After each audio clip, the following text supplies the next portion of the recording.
दोस्तों नमस्कार। आज इस वीडियो के माध्यम से हम जानेंगे वाक्य किसे कहते हैं और रचना की दृष्टि से वाक्य कितने प्रकार के होते हैं।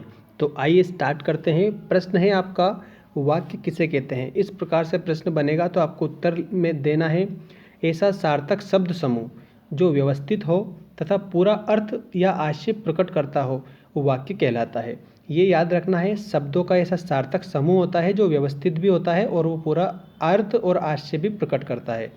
अथवा हम कह सकते हैं शब्दों का ऐसा समूह जिसमें सार्थकता हो, अर्थात जिसमें भाव प्रकट करने की क्षमता हो, उसे वाक्य कहते हैं। जैसे देखिए, राम पुस्तक पढ़ता है, ये सार्थक शब्द है, इसका अर्थ भी है। राम क्या पढ़ रहा है? पुस्तक पढ़ रहा है।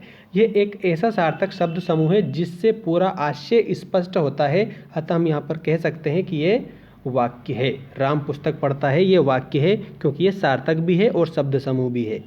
अब देखिए, दूसरे प्रश्न की हम बात करते हैं, वो आपका इस प्रकार है, रचना की जो दृष्टि से वाक्य कितने प्रकार के होते हैं। अगर प्रश्न बना कि रचना की दृष्टि से वाक्य कितने प्रकार के होते हैं, तो आप उसमें बताएंगे कि रचना की दृष्टि से वाक्य 3 प्रकार के होते हैं। एक तो होता है सरल वाक्य जिसको सिंपल सेंटेंस बोला जाता है, एक होता है मिश्र वाक्य जिसको कॉम्प्लेक्स सेंटेंस बोला जाता है, और एक होता है संयुक्त वाक्य जिसको कंपाउंड सेंटेंस बोला जाता है। तो देखते हैं सरल वाक्य किसे कहते हैं। सरल या साधारण वाक्य में एक अथवा एक से अधिक उद्देश्य तथा केवल एक ही विधेय होता है। देखिए, एक या एक से अधिक उद्देश्य या फिर केवल एक ही विधेय होता है, अथवा एक कर्ता और एक क्रिया वाले वाक्य सरल वाक्य कहलाते हैं। मतलब कि जिसमें एक कर्ता और एक क्रिया होती है, ऐसे वाक्य सरल वाक्य कहलाते हैं। जैसे देखिए, लड़के मैदान में खेल रहे हैं, यहाँ पर क्या है?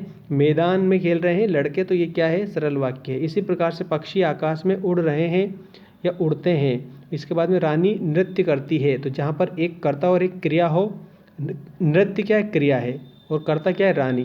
तो रानी नृत्य करती है, तो ये क्रिया भी है यहाँ पर और कर्ता भी है। तो जहाँ पर क्रिया और कर्ता हो वहाँ पर क्या होता है? सरल वाक्य होता है। इसके बाद दूसरा देखिए, मिश्र वाक्य, जिस वाक्य में एक से अधिक साधारण वाक्य हो। देखिए, जिस वाक्य में एक या एक से ज़्यादा साधारण अगर वाक्य होते हैं और उनमें से एक वाक्य प्रधान हो, मतलब कि मुख्य, अगर उसमें से एक वाक्य मुख्य हो या प्रधान हो और अन्य उस वाक्य पर आश्रित हो, तो उसे मिश्र वाक्य कहा जाता है।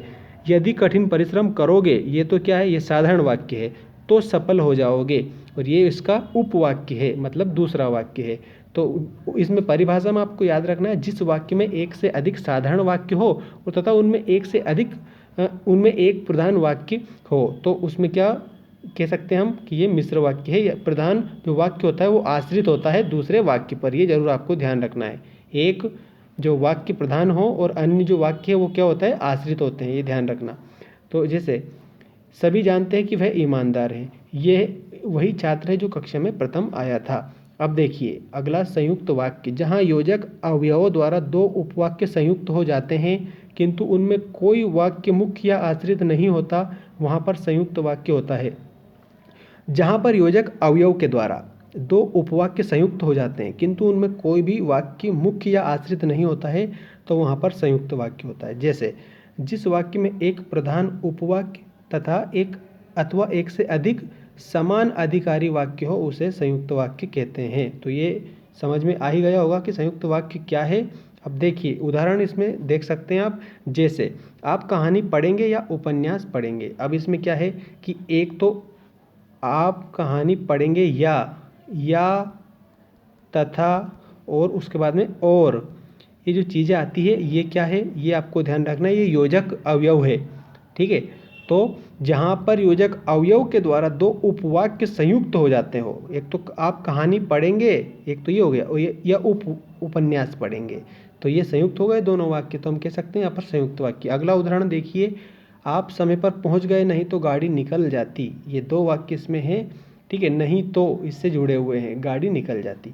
वह लंबे बाल रखता है और फटी जीन्स पहनता है। अब इसमें भी और लिखा हुआ है, योजक अवयव है ये और। ठीक है, तो और फटी जीन्स पहनता है, तो वह लंबे बाल रखता है और फटी जीन्स पहनता है, ये संयुक्त वाक्य है क्योंकि यहाँ पर योजक अवयव का प्रयोग हुआ है। और जो दे रखा है और, ये योजक अवयव है।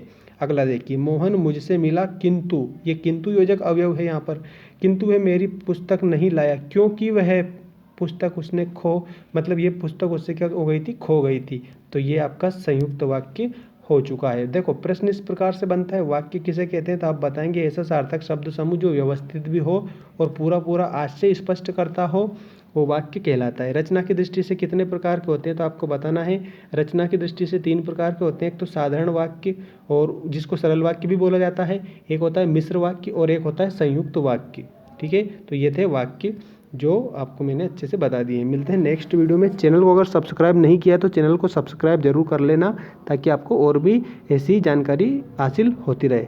धन्यवाद।